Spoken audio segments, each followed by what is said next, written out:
이 시간에는 고난 중에 찬송과 위로라는 제목으로 하나님 말씀 증거하도록 하겠습니다. 여러분들께서는 요즘 사는 것이 어떠십니까? 좋습니다. 끝내줍니다. 행복합니다. 이렇게 대답하실 수 있는 분들은 아마 많지 않으실 겁니다. 대부분은 힘듭니다. 어렵습니다.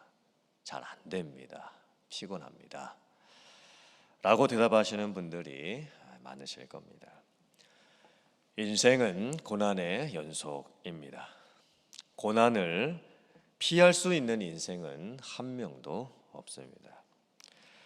아담의 범죄로 인하여 온 인류에게 내려진 형벌 중에 하나는 땅이 저주를 받고 엉겅퀴를 내며 사람이 종일토록 땀 흘리면서 수고하면서 사는 것이기 때문에 고난은 우리의 삶에 필연적으로 있습니다. 고난은 피할 수도 없고 맞설 수도 없고 당할 수밖에 없습니다. 하지만 세상 사람들이 고난을 바라보는 관점과 그리스도인들이 고난을 바라보는 관점은 많이 다릅니다. 그리스도인들에게는 고난을 해석하는 능력과 고난에 동참하는 능력이 있습니다. 그래서 고난에서 오히려 우리들은 찬송할 수 있고 위로를 나누며 더욱 든든하게 설 수가 있습니다. 오늘 말씀을 보면 바울 사도가 힘에 겹도록 심한 고난을 당하여 살 소망까지 끊어지고 심지어 자신이 사형 선고를 받은 것과 같았다라고 고백을 합니다. 얼마나 고난이 크고 심하고 견딜 수가 없고 고난이 지나갈 것만 같은 소망이 없었으면 자신이 사형 선고를 받은 것과 같다 이렇게 고백을 했을까요? 고린도후서 11장 23절부터 29절까지의 말씀을 보면 바울 사도는 자기가 선교를 하면서 당했던 고난을 일일이 말을 합니다. 매도 수도 없이 맞았고 여러 번 죽을 뻔했다고 고백을 합니다. 40에 하나 감한 매를 5번 맞았다. 즉 39대를 맞는 매를 총 5번 맞았습니다. 왜 매를 때릴 때에 40대를 안 때리고 39대를 때릴까요? 당시에 채찍이나 가죽건으로 사람에게 매질을 할 때에 40대 이상을 맞으면 죽는 경우가 많이 있었습니다. 그래서 과잉 처벌을 방지하고 그 죄수를 좀 인간적으로 좀 배려하기 위해서 39대까지만 때렸다고 합니다. 하지만 39대를 맞는 것도 거의 죽을 정도로 맞는 것입니다. 그것을 5번 맞습니다. 바울 사도는 배를 타고 가다가 3번 파손하고 일주일 동안을 바다 위에서 심한 고생을 했습니다. 또한 강의 위험까지 당했습니다. 사람들로부터도 참 많은 어려움을 당했습니다. 강도의 위험, 동족의 위험, 이방인의 위험을 당합니다. 즉 자기가 만나는 거의 모든 사람들로부터 심한 어려움을 당한 것입니다. 시내의 위험, 광야의 위험을 만났다고 합니다. 즉 가는 곳마다 모든 장소에서 어려움을 당했습니다. 수고하고 여러 번 자지 못하고 줄이고 목마르고 여러 번 굶고 춥고 헐벗었다고 고백을 합니다. 그런데도 불구하고 오늘 말씀을 보면 바울 사도는 찬송하리로다 이 말씀으로 고백을 시작을 합니다. 어떻게 고난이 극심하고 사형 선고를 받은 것 같은 상황 속에 찬송을 할 수가 있을까요? 지금 바울 사도가 하는 찬송은 자기가 신나서 부르는 노래가 아닙니다. 하나님을 묵상하는 신앙의 고백입니다. 노래는 자기의 흥에서 나오는 것입니다. 환경과 감정에 대한 반응이 노래입니다. 그래서 노래는 내 마음이 슬프고 힘든데 박수치면서 흥에 겨워서 할 수가 없습니다. 하지만 찬송은 신앙의 고백이기 때문에 고난 중에서도 감사의 찬송이 나올 수가 있습니다. 낙심 중에서도 소망의 찬송이 나올 수가 있습니다. 저는 제 인생을 볼 때 힘들어서 울어본 적은 별로 없는 것 같습니다. 어머니가 돌아가셨을 때 말고는 그 이후에 물론 힘든 일이 제 인생 가운데 참 많이 있었지만 힘들어서 제가 울어본 적은 별로 없습니다. 저는 이상하게 힘들면 마음이 더 독해지는 것 같습니다. 아마 긴장이 돼서 그러겠죠. 하지만 저는 하나님이 은혜 베풀어 주시고 감사할 수 없는 상황 속에서 감사해서 울어본 적은 참 많이 있는 것 같습니다. 그래서 그리스도인들에게는 고난이 슬픈 노래를 부르는 과정이 아니라 찬송의 신앙의 고백을 하게 하는 역설적인 과정이 될 수가 있습니다. 앨리스터 맥그리스가 지은 책 Why Does God Allow Suffering? 이 책을 제가 예전에 읽었었는데 설교 준비하면서 다시 한번 그 책을 보았습니다. 그 책을 보면 고난에 대한 통찰력 있는 말을 하고 있습니다. 사람들은 모두가 행복을 원하고 고난 당하기를 싫어한다. 그래서 사람들마다 자신이 원하는 행복을 끊임없이 추구한다. 하지만 우리는 정말 우리에게 최선의 것이 무엇인지 조금이라도 아는 것인가? 우리는 정말 우리에게 무엇이 더 나은지 하나님보다 더 잘 안다고 단언할 수 있는가? 무슨 뜻일까요? 우리는 고난을 당할 때에 내가 원하지 않고 내게 필요 없는 것을 당한다고 생각을 합니다. 그래서 힘들어하지요. 하지만 하나님께서는 그 고난이 때때로 나에게 꼭 필요한 것이기 때문에 나에게 허락을 하신다라는 것입니다. 또한 앨리스터 맥그레스가 이렇게 말했습니다.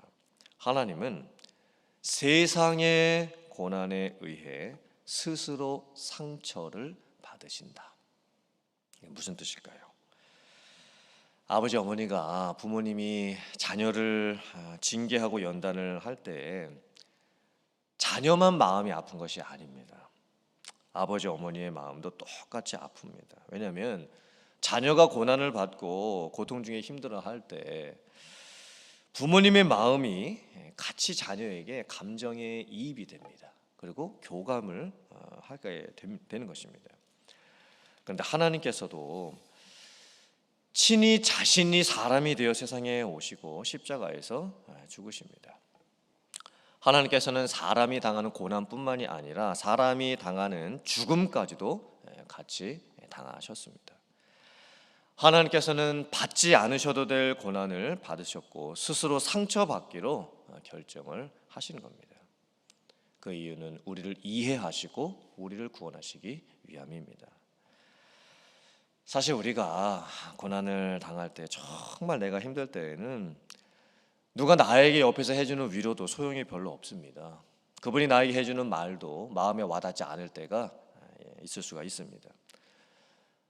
그래서 혼자 있고 싶고 좀 조용히 있고 싶고 가만히 있고 싶지 주변 사람들이 여러 명 나에게 와서 사랑의 마음으로 해주시는 그런 격려도 때로는 부담이 될 때가 있습니다. 그런데 나와 똑같은 일을 겪은 분이 옆에서 나에게 오셔서 별 이야기도 안 해주셨는데 힘내세요. 제가 그 마음을 잘 압니다. 제가 기도할게요. 이렇게 해주시면서 그냥 옆에 잠시 계셔주시는 것이 더 큰 위로가 될 때가 있습니다. 우리가 고난 중에도 힘을 낼 수 있는 이유가 무엇일까요? 그것은 우리가 고난도 그리스도 때문에 받을 수 있고 위로 또한 그리스도로 말미암아 받을 수 있기 때문입니다.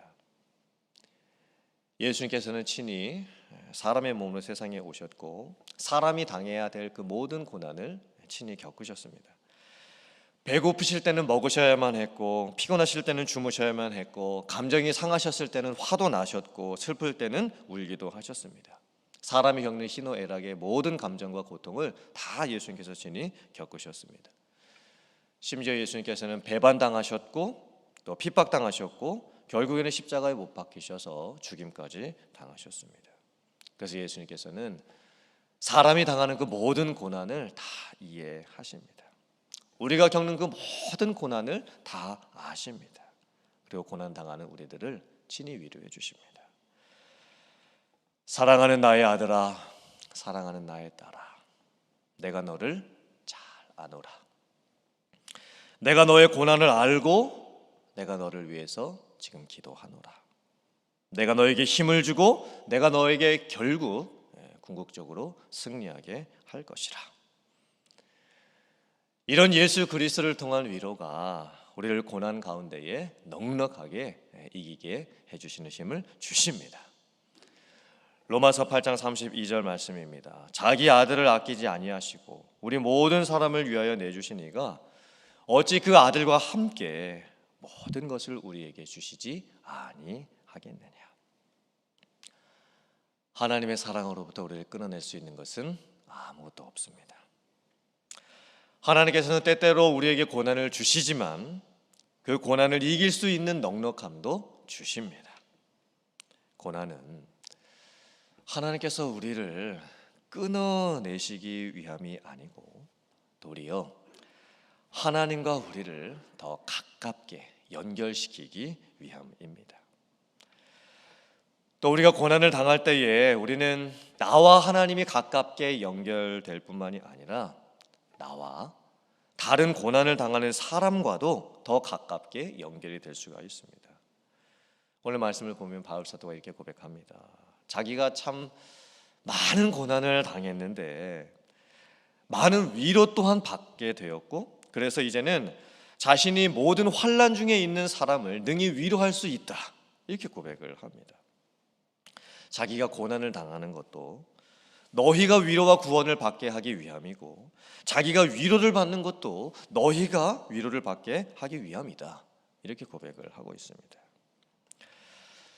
하나님께서 우리에게 고난을 주시는 이유는 나에게 위로를 경험하게 하시고 내가 받은 그 위로를 가지고 이제는 다른 사람을 위로하게 하시기 위함입니다. 고난에 유익이 있다고 우리가 감히 말할 수 있는 그 이유가 무엇일까요? 내가 고난을 당할수록 우리는 다른 사람을 더 많이 위로할 수가 있습니다. 내가 더 큰 고난을 당할수록 나는 다른 사람을 더 많이 깊게 위로할 수 있습니다. 사실 고난 중의 위로는 아무나 할 수 있는 것이 아닙니다. 내가 헐벗고 있는데 옆에서 옷을 입고 있는 사람이 따뜻하게 하시오, 말만 해준다고 해서 나에게 위로가 될 수가 없습니다. 내가 먹을 것이 없는데 부환자가 내 옆에 와서 아무것도 주지 않으면서 말로만 먹을 것을 드시오 라고 해준다고 하면 아마 가증스러움을 느끼게 될 것입니다. 그런데 내 옆에 내가 당했던 그 고난과 똑같은 고난을 당한 사람이 계시면 나에게 위로가 됩니다. 또한 나보다 더 큰 고난을 당하신 분이 내 옆에 계시면서 나와 함께 울어주시면 나에게 더 큰 위로가 될 수가 있습니다. 내가 당하는 고난은 잠시이지만 내가 다른 사람에게 줄 수 있는 위로는 평생입니다. 그러므로 고난은 분명히 유익이 있습니다. 사랑하는 성도님들, 오늘 이 말씀을 저희들이 묵상을 하면서 혹시 여러분들의 삶 가운데에 고난이 있다면 주 안에서 힘내시고 찬송하시고 굳게 서시기를 주님의 이름으로 축원합니다. 나를 다 아시는 주님께서 분명히 여러분들을 강하게 위로해 주실 줄 믿습니다. 그리고 여러분이 받으신 그 위로를 통해서 다른 사람을 위로해 주심으로써 고난 가운데 나도 서고 그리고 다른 사람들도 세워갈 수 있는 여러분들 다 되실 수 있기를 주님의 이름으로 축원합니다. 아멘.